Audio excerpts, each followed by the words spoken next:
오늘은 2021년 10월 17일 연중 제29주일입니다. 마르코가 전한 거룩한 복음입니다. 그때 제베데오의 두 아들 야고보와 요한이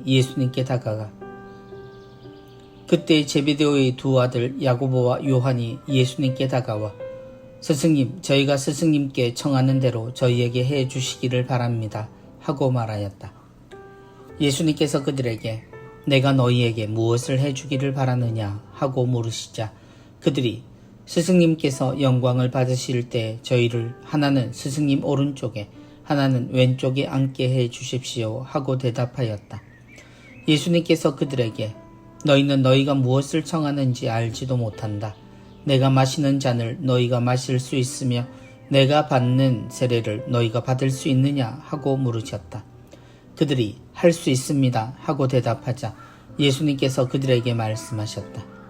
내가 마시는 잔을 너희도 마시고 내가 받는 세례를 너희도 받을 것이다.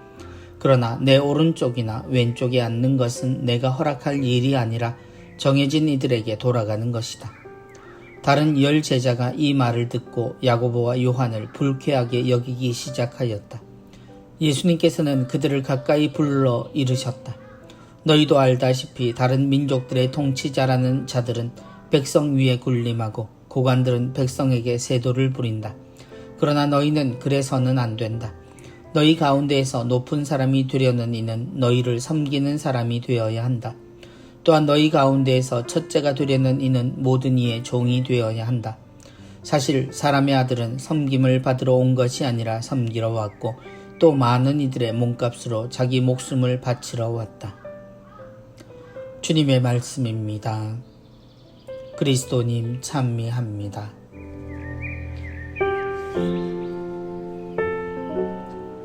너희 가운데에서 높은 사람이 되려는 이는 너희를 섬기는 사람이 되어야 한다. 야고보와 요한, 예수님이 어부를 부르시는 자리에 있었던 제자들이고 주님이 가시는 곳에 언제나 함께하던 세 제자들 중 둘입니다. 예수님 가장 가까운 곳에서 주님을 배웠고 주님의 말씀과 모든 사건을 가장 잘 알고 기억했던 제자였던 이들은 주님의 구원 사건에도 가장 관심이 많았을 겁니다.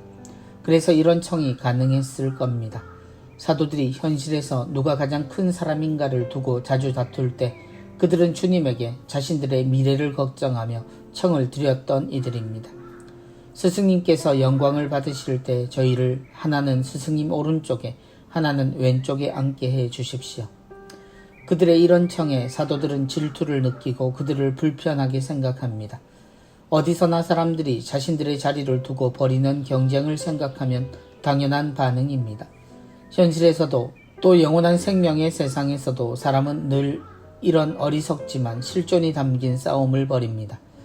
복음은 이 사도들의 청을 기점으로 두 가지 내용을 보여줍니다. 우리가 알지 못하는 하느님 나라와 영원한 생명의 나라는 하느님 아버지께 맡기면 될 일이고 우리는 오늘 이 세상에서 하느님께서 인정하시는 가장 높은 사람의 이야기에 주목하면 좋겠습니다. 주님 곁에서 듣게 되는 이야기는 세상 속 곧 하느님을 모르는 이들의 세상 속에 통치라는 것과 하느님의 자녀들이 알아야 하는 통치에 대한 하느님의 가르침입니다.